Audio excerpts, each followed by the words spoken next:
नमस्कार दोस्तों, OCN network में आपका स्वागत है। मैं हूं ओमकार चौधरी।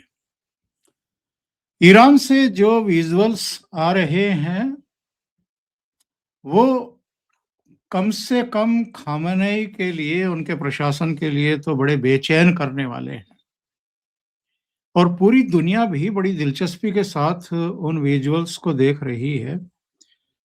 एक युवती है, हार्डली 25 की होगी। उसके होठों के बीच में सिगरेट है। खामेनेई का एक चित्र है जिसको लाइटर से जलाती है और उसके बाद सिगरेट उससे सुलगाती है। उस जलते हुए चित्र को नीचे धरती पर डालती है और उसको कुचलती है, अपनी मिडिल फिंगर दिखाती है। एक दूसरा विजुअल, एक महिला है, करीब 35 के आसपास की होगी, अपना हिजाब उतारती है और जो स्कार्फ पहना हुआ है उसको उतारती है, जो लॉन्ग कोट है उसको उतार करके फेंकती है और उसके शर्ट पर खामेनेई के खिलाफ एक नारा लिखा हुआ है। ये दो विजुअल्स तो बस मैंने खाली भूमिका बनाने के लिए आपके सामने रखे हैं। इस समय ईरान में एक अलग तरह का दृश्य हम देख रहे हैं। अब तमाम तरह की बातें कही जा रही हैं, इसमें इसके पीछे अमेरिका है या इसके पीछे शाह परिवार है, या पहले भी इस तरह के दृश्य हमें देखने को मिले थे। कोई बहुत लंबा पीछे का अरसा नहीं गुजरा है, लेकिन उस आंदोलन को कुचल दिया गया था। लेकिन ईरान में बहुत कुछ हो रहा है, बहुत कुछ घट रहा है। ये महंगाई, ये मिस रूल और तमाम तरह की चीजें वो तो सामने हैं, लेकिन भीतर से कोई एक ज्वाला धधक रही है। एक असंतोष है, बड़ा भारी असंतोष है। और जिस तरह की पाबंदियां लगाई गई इस्लामी क्रांति के बाद, मुझे लगता है कि अब वो एक विस्फोट के रूप में हमारे सामने आ रही है। जो इस समय वैश्वीकरण की परिस्थितियां, पूरे विश्व की परिस्थितियां हैं, उनमें यह समझना जरूरी है कि ईरान में जो कुछ घट रहा है, इसके पीछे भी क्या अदृश्य ताकतें हैं। और डोनाल्ड ट्रंप ने कहा कि साहब, अगर आपने फायरिंग की, अगर लोगों को मारा, तो फिर हम हस्तक्षेप करेंगे। तो अब तक अपुष्ट सूचनाएं ये हैं। कल तक तो सूचनाएं थी कि करीब 275-270 लोग मारे गए, लेकिन आज की जानकारी है कि अब तक कम से कम 500 लोग मारे जा चुके हैं। तो बिना बुलेट चलाए तो ये हुआ नहीं होगा। तो किस करवट बैठेगा ईरान का ये ऊंट, जरा ये समझने की कोशिश करेंगे। और जियोपॉलिटिकल मामलों की जानकार, आपकी सुपरिचित, मेरे साथ जुड़ रही हैं सीधे मंजरी अग्रवाल जी। तो जोड़ लेते हैं और फिर चर्चा को आगे बढ़ाएंगे। मंजरी जी, बहुत स्वागत, बहुत अभिनंदन आपका। नमस्कार। नमस्कार, धन्यवाद। तो मंजरी जी, इस समय ईरान में चल क्या रहा है, थोड़ा सा ये समझाइए दर्शकों को। देखिए, एक रेजाइम चेंज का सीधा सोचा समझा पैटर्न है। यूरो मैदान में हमको ये देखने को मिला था और वही चल रहा है। जो ईरान की क्रांति है, सबसे पहले स्टार्ट हुई, वो एक छोटी बच्ची थी, महसा अमीनी। उसको इन्होंने बुर्के में से थोड़े से बाल दिख गए थे, इस बात पे उन्होंने उसको बहुत टॉर्चर करके मारा। वो एक आंदोलन चला और उसके बाद थोड़ी लिबरेशन ईरानियन विमेन को दी गई। ठीक है, उस समय इन्होंने सप्रेस करने की कोशिश की, बट अमेरिका ने उस समय दूसरी तरह से, डीप स्टेट ने वहां पर इंटरफेयर किया कि लड़कियों ने काफी बगावत की, जिसको ईरानियन जनता ने भी नहीं पसंद किया। खैर, अभी ये जो सेकेंड फेज है, ये ऑर्केस्ट्रेटेड है। अचानक रिजा पहलवी को ईरान आना है। अब ईरान हमारे यहाँ दो कारणों से बहुत इंपॉर्टेंट हो जाता है, बिल्कुल वर्ल्ड मैप पर रखा है। एक तो ऑयल है, वो सबको मालूम है। शिया कंट्री है, इसके कारण रशियन एफिलिएशन है, ये सबको मालूम है। And third, north south economic corridor, INSTC जिसे कहते हैं, 2000 में शुरू हुआ था। इस इकोनॉमिक कॉरिडोर का पार्ट है जिससे हम लोग तेल मंगाते हैं, जिससे हम रशिया से ट्रेड करते हैं। ठीक है, ईरान जब से जलना शुरू हुआ है, आप कैसे तेल मंगा रहे हैं? आप इंग्लैंड के साइड से होकर के आप स्पेन से मेडिटेरेनियन में पहुंचते हैं, जो पोर्ट ऑफ जिब्राल्टर है, उसके बाद आप स्वेज कैनाल होकर के रेड सी आकर के तब आते हैं। रूट लंबा हो गया, और इंग्लैंड ने एक चीज शुरू की कि रशिया हमारी जासूसी करा रहा है, फिर नॉर्डिक नेशंस भी इसमें वो करे गए। तो बेसिकली क्या है, हर जगह हंगामा किस बात का है? भारत रूस से सस्ता तेल ना ले ले। बीच में जो जो रूट्स पड़ रहे हैं, उस रूट के ऊपर एक प्रॉब्लम खड़ी की जा रही है, और ईरान उसका एक तरीके लीजिए सेंट्रल पॉइंट है, फोकल पॉइंट है। ईरान की सारी प्रॉब्लम इसी तरह से, और वहां पर रशिया, देखिए अब क्या है, जब विश्व की बंदरबांट हुई थी सेकेंड वर्ल्ड वॉर के बाद, तो ईरान और अफगानिस्तान ये रशिया के थे, पाकिस्तान अमेरिका का था, भारत अगेन रशिया का था। अब जैसे नॉर्थ कोरिया साउथ कोरिया से लड़ रहा है, जी नहीं, नॉर्थ कोरिया में रशियन इन्फ्लुएंस है, साउथ कोरिया में अमेरिकन इन्फ्लुएंस है। America is fighting the Soviet Russia then, not North Korea and South Korea. तो ईरान पे वापस आते हैं, ये जितना भी है रजा पहलवी को लाने के बहाने जो चीजें फ्लेम की जा रही हैं, वो इसीलिए है कि ईरान को चोक पॉइंट बना दिया जाए, और जो ट्रेड है भारत और रशिया का बीच में ईरान का भी, वो स्ट्रैंगुलेट कर दिया जाए। That is the thing. 109 police वाले मरे हैं, जो प्रोटेस्टर्स हैं वो आते हैं, उनके ऊपर गोली चलाने के लिए आपको मना कर दिया गया, आप उनके ऊपर अटैक नहीं कर सकते। लेकिन वो जब सिविलियन पे अटैक कर रहे हैं तो क्या मूक दर्शक बने रहे? वो जो प्रोटेस्ट नहीं कर रहा उसके मानव अधिकारों का, उसका कौन बात करेगा? डीप स्टेट अपने एजेंट्स को वहां पर प्रोटेक्ट करके रखना चाहता है, एंड वी अंडरस्टैंड दैट। लेकिन अभी आप गूगल करिए इरानियन वुमेन, आपको हर वॉक ऑफ लाइफ में इस समय इरानियन वुमेन काम करती हुई मिलेगी, चाहे वो आप ये कह लीजिए मैकेनिक का काम हो, चाहे वो नर्सेस का काम हो, चाहे फैक्ट्री वर्कर का काम हो। तो आपको जो लिबर्टी देनी चाहिए थी विद स्टेप में मिलेगी, एकदम से आपका अबाया, आपका बुर्का गायब नहीं हो जाएगा, but few freedoms will come step in. अब उस चीज के जब कोई महिला सिगरेट जलाती है, खमैनी का पोस्टर जलाती है और उसके बाद सिगरेट फूकती है, तो that is against the Islamic tradition. आपने क्या किया? आपने इस सो कॉल्ड आजादी को 2 सेकंड के लिए दिखाया, the girl becomes a hero, but इसको उसके घर के जितने पुरुष हैं वो भी नहीं पसंद करेंगे। सो अल्टीमेटली ये जो सो कॉल्ड आजादी है ये कुचल दी जाएगी। So this is the trekking.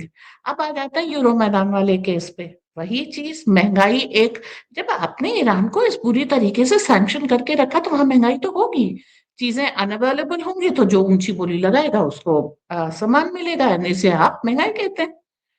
तो इसको तो आपको, अगर अमेरिका को, डीप स्टेट को इसको वाकई में शांत करना है, सो दे शुड लिबरेट ईरान, कि भाई तुम्हारे यहाँ सबसे बड़ी चीज क्या है? तुम तेल है, बेचो दुनिया को, जो पैसे आएंगे उसको जनता को सुखी करो, ना महंगाई होगी ना प्रोटेस्ट होंगे, and here is the way. चलो हम एक काम करते हैं, हमने यूक्रेन वॉर में बहुत सारा अपना रिजर्व ऑयल निकाल दिया था, हम इतना तेल आपसे ले लेते हैं।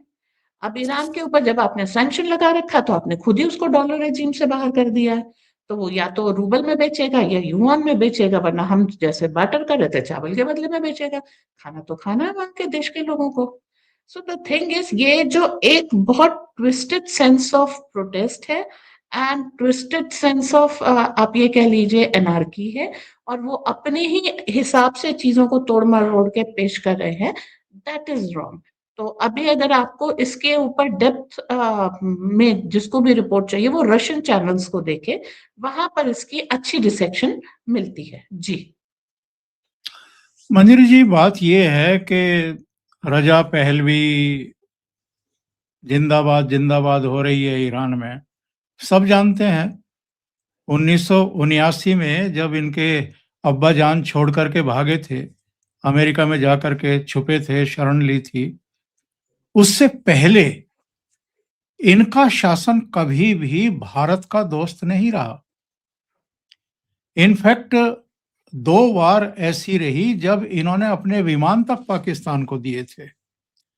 तो शायद हमारे यहाँ इनको सपोर्ट करने वाले जो कुछ लोग हैं, जाने में, अनजाने में, अज्ञानता में, उनको शायद ये पता ही नहीं है कि अगर शाह फैमिली वापस आती है अमेरिका से और ये शाही शासन फिर से बहाल होता है, तो ये भारत के लिए किस तरीके से और ज़्यादा नुकसानदेह साबित हो सकता है। देखिए, पहलवी रहे अमेरिका के हैं, पाले पोसे डीप स्टेट के गए हैं, तो फॉलो तो उन्हीं के इंस्ट्रक्शन करेंगे। अब आपका चाबहार डील का भी यहाँ पर जो है आपको नुकसान होगा। ठीक है, उसको मैच करने के लिए हमने ओमान में एक पोर्ट ले लिया है, जिसके ऊपर हमने अपना भेजा था, एक 2000 साल पुराना एक जहाज भेजा था to establish the cultural tie. ठीक है, इंडियन गवर्नमेंट उसके लिए प्रोएक्टिव है, बट आपको जो ईरान से मिल रहा है वो वे टू रशिया है। खमेनी इस समय खुद ही कह रहे हैं, जिस बात पे ये शाह पहलवी आ रहे हैं, कि इमाम्स एंड मौलवीज ये जो है बहुत जो भड़काऊ सरमन्स देते थे, दे आर नॉट अलाउड, वो जो चीज फ्रीडम मांग रहे हैं खमेनी उसे दे रहे हैं। ठीक है, तो रादर देन एक स्टैब्लिश पर्सन को हटा करके जब आप एक इस तरीके के पर्सन को पैराड्रॉप करते हैं, तो यूनुस आपने देख लिए हैं, वो नोबेल लॉरियट है, पैराड्रॉप ने, और आपने बांग्लादेश की परिस्थिति भी देख ली। ठीक है, कुछ लोग कहते हैं कि खमेनी वहां से चले गए हैं, कुछ लोग कह रहे हैं जाने के प्रोसेस में है, कोई बहुत कंफर्म रिपोर्ट वहां पर नहीं आई है, बट द क्रक्स इज जो वहां पर काबिज होता है ना, उससे डील किए जाते हैं। इंटरनेशनल ट्रेड में या पॉलिटिक्स में 100% आपको मन का नहीं मिलता है। You strike a deal and you work things out, that is how the whole thing goes. यहाँ पर क्या कोशिश करते हैं कि ये अपना पपेट बैठा देते हैं, और जब ये अपना पपेट बैठाते हैं तो बाद में जनता का वही हाल होता है जो इराक में हुआ, जो अभी अफगानिस्तान में हुआ। अब एक अच्छा भला देश है, बन रहा है, अभी आप देखिए वहां पे साइंटिफिक रिसर्चेस हो रही हैं। ईरान अपने कामिकाजे ड्रोन्स के लिए वर्ल्ड फेमस है। इनफैक्ट द कामिकाजे वर्ड उन्हीं का दिया हुआ है और जो ड्रोन्स के ऊपर लागू हो रहा है। ईरान उस एरिया के पूरे सॉल्यूशन को वर्कआउट करा शिया कंट्री है। उसने यमन में हुतीस को है, हिजबुल्लाह है, हमास है, ठीक है, हर जगह वो परफेक्ट नहीं है, बट वो उस वर्ल्ड को प्रोटेक्ट कर रहा है, और इनकी ये मतलब ये अमेरिका के सीआईए को वहां पर काबिज नहीं होने दे रहा है। सो द थिंग इज कि ईरान इज अगर इन्हें पूरे मिडिल ईस्ट पे अपना कब्जा करना है, तो ईरान एक तरीके से कहिए वो सीट में उभरी हुई कील की तरीके से है, जिसके कारण अमेरिका वहां पे बैठ नहीं पा रहा है। अगर ईरान को ये हटा देते हैं तो सारी बगावत शांत हो जाती है, फिर अमेरिका कोई बहुत अगर आप सूडान वगैरह देखें तो कोई बहुत पॉजिटिव रूल नहीं है कंट्री का। क्या भी जैसे लेटेस्ट वेनेजुएला में जो हुआ, अब मादुरो को ले गए, अब देश का क्या हो रहा है आपको कोई मतलब नहीं, अब महंगाई नहीं है, अब अराजकता नहीं है, लोकतंत्र की स्थापना नहीं है, all the things doesn't matter. Matter क्या करती है अमेरिकन कंट्रीज के लिए? Venezuelan fields, Venezuelan material free में अवेलेबल है। यही ईरान के साथ होने वाला है। जो भी तरक्की अभी ऑफ लेटली, ठीक है देर से दी है, लेकिन जो खamenei ने दी है, ये सब कुछ नष्ट हो जाएगी इफ जो प्रोटेस्टर्स को जिस तरीके की इन्होंने खुली छूट दे रखी है, आप मान नहीं सकते। ऐसे ही एट्रोसिटी लिटरेचर्स आए थे ना, सद्दाम के खिलाफ और गद्दाफी के खिलाफ, फिदेल कास्ट्रो के खिलाफ, मोदी जी के खिलाफ भी आते रहते हैं। पाकिस्तान का हैप्पीनेस इंडेक्स इंडिया से अच्छा होता है। तो ये जो प्लांटेड न्यूज है उसके बीच में ये आता है और खत्म नहीं होगा ये। ये प्रोटेस्ट तो खैर अभी शुरू हुए हैं, हफ्ता 10 दिन पहले ये परवान चढ़े हैं और चर्चाओं में आए। इससे ठीक पहले चर्चाएं तो ये चल रही थी कि कुछ बड़ा होने वाला है ईरान के खिलाफ। नेतान्याहू वाशिंगटन की यात्रा पर गए थे, कुछ चर्चाएं चली थी, कुछ प्लानिंग हो रही थी। अचानक ये उग्र रूप से जो है प्रोटेस्ट शुरू हो गए और वो चीज कहीं पीछे रह गई। क्या निकट भविष्य में हम कोई कार्रवाई देखेंगे? जॉइंट जॉइंट क्या, इज़राइल तो जितने भी हथियार है या जितना भी ज़ख़ीरा है वो सब अमेरिका का ही यूज़ कर रहा है और अमेरिका उसको उसके ज़रिए ही करवा रहा है। तो क्या हम जल्दी ही कोई बड़ी कार्रवाई देखेंगे? की तैयारी तो चल रही है। एलॉन मस्क को आज सुबह जो ट्रम्प का इंटरव्यू है वो देखने वाला है। एलॉन मस्क को उन्होंने कहा है कि इसको आइसोलेट कर दें। वही जो फिर से बीम इंटरनेट प्रोवाइड किया जाएगा जो रॉयटर्स के हाथ में होगा, और जनरली इवैक सिस्टम से इनको लॉक कर दिया जाएगा ताकि यहाँ पर वर्क ना करे। ऐसे में China is giving internet services trying to establish so that communication network in Iran वो बना रहे और रॉयटर्स को अपर और फ्री हैंड ना मिल पाए। तो एक तरीके से कहिए संदेश देने और लेने की लड़ाई तो शुरू हो चुकी है।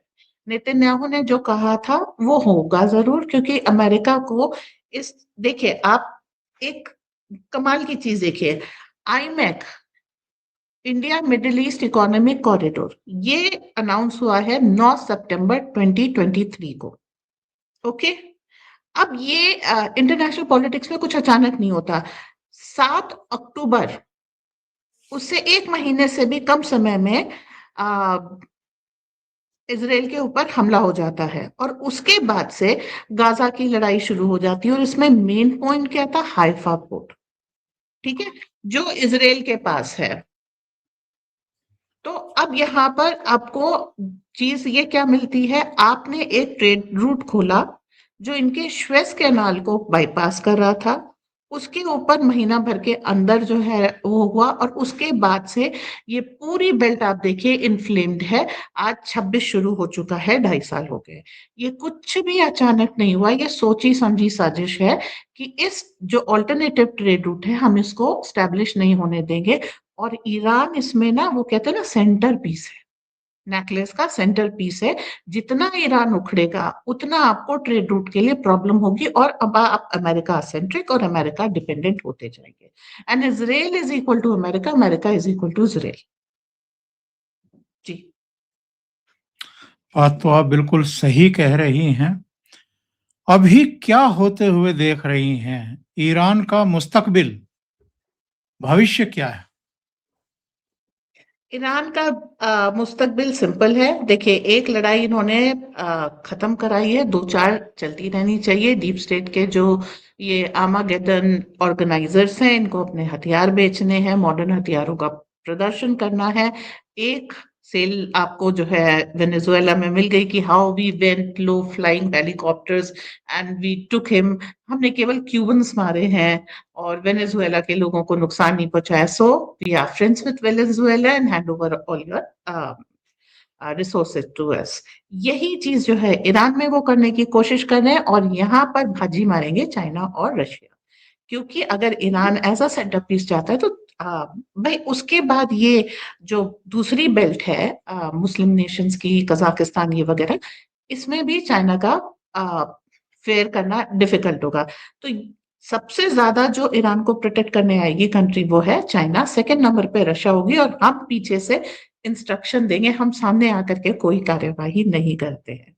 अगर अमेरिका के लिए, बल्कि मैं कहना चाहूंगी अमेरिकन डीप स्टेट के लिए, ये लाइन लंबी नहीं की करते और ये लाइन इतनी कॉस्टली नहीं करते कि वहां पे ऑपरेट करना इनके लिए मुश्किल हो जाए, देन आप जो अंजाम इराक का हुआ था वही अंजाम ईरान का मान लीजिए। सो ग्राउंड रियलिटी है कि अगर आप इसको महंगा बना दें और इम्पॉसिबल बना दें, देन इट इज पॉसिबल कि आप ईरान को रिटेन कर सके। जो चीज मैं कहती हूँ, it is war on Asia. क्योंकि वर्ल्ड की एक सुपर पावर अमेरिका बाहर है, रशिया, इंडिया, चाइना और ईरान, ये चारों सुपर पावर। क्योंकि ईरान इसलिए मैं सुपर पावर कह रही हूँ, नॉट बिकॉज उसके पास बहुत ज्यादा वेपन है और ये सब है, नहीं, ईरान अमेरिका को, अमेरिकन डीप स्टेट को पूरी तौर पे टक्कर दे रहा है। इट्स नॉट बकिंग डाउन, इसलिए मैं उसको सुपर पावर कर रही हूँ। ये चारों एशिया में है। अगर इनको अपना, लैटिन अमेरिका के लिए कह चुके हैं वो हमारा है, अफ्रीका में इनकी प्रेजेंस है, यूरोप इन्हीं का है, ऑस्ट्रेलिया इन्हीं का, बचा Asia. It is a war on Asia and Iran is the first chapter. एक मौका ऐसा आया था जब इज़राइल ने कहा था कि हमारे पास पक्की सूचना है, हम अयतुल्ला खमैनी को निपटा देते हैं। और तब यूएस इसके लिए तैयार नहीं हुआ था। ट्रंप बिल्कुल तैयार नहीं थे। ये भी कहा जाता है कि अमेरिका को डेमोक्रेसी पसंद नहीं है, डेमोक्रेटिक सिस्टम पसंद नहीं है। ये जो इस्लामिस्ट हैं, ये जो तानाशाह हैं, ये इनको ज़्यादा सूट करते हैं। उस समय आपको क्या लगता है ट्रंप ने क्यों नहीं काम तमाम होने दिया खमेनेई का, जब इज़राइल करना चाहते थे? इसलिए कि एक कॉन्फ्लिक्ट हो चलता रहना चाहिए, हथियारों की बिक्री होती रहनी चाहिए, या कोई और कारण था? एक तो हथियारों की बिक्री है, दूसरा कारण ये है पावर बैलेंस। अगर आप इस एरिया में इज़राइल को टू मच पावर दे देंगे, तो फिर इज़राइल आपकी नहीं सुनेगा। तो ये क्या करते हैं, दोस्ती निभाते हैं, गुलाब बिछाते हैं और बीच में कीलें डाल देते हैं। ये इनकी दोस्ती है, तो खमेनेई को प्रोटेक्ट करना ये दोस्ती है। दूसरी चीज, रिपब्लिकन एंड डेमोक्रेट्स दोनों में लड़ाई चल रही है, ठीक है। आप थाली में सजा के हर चीज डेमोक्रेट्स को नहीं देंगे, अपनी प्रेजेंस दिखानी है, तो कहीं ना कहीं विरोध जाते रहना चाहिए। और डेमोक्रेट्स के ऊपर ज्यूस की बहुत तगड़ी पकड़ है। तो नेचुरली आप अपनी पॉलिटिक्स के लिए, इंटरनल पॉलिटिक्स के लिए कुछ ऐसा जरूर करेंगे जिसमें आपकी प्रेजेंस भी दिखाई दे और आपका एक पावर बैलेंस भी दिखाई दे। जब आपको जरूरत पड़ेगी, आप खमेनेई का साथ दे करके ईरान की साइड में हो जाएंगे to counter the domestic right. तो वो उनकी अपनी अंदरूनी राजनीति और उनकी जियोपॉलिटिक्स दोनों को सूट करता है। कुछ दुश्मनों को वेंटिलेटर पे जिंदा रखना जरूरी होता है। बहुत महत्वपूर्ण बात आपने कही है। बहुत-बहुत धन्यवाद मंजरी जी, जुड़ने के लिए और इस महत्वपूर्ण चर्चा के लिए, ईरान पर एक अपडेट देने के लिए। और मुझे लगता है दर्शकों को भी ये चर्चा अच्छी लगी होगी, तो लाइक का बटन ज़रूर दबा दें। इस वीडियो को साझा करें, शेयर करें अपने मित्रों और ग्रुप्स में।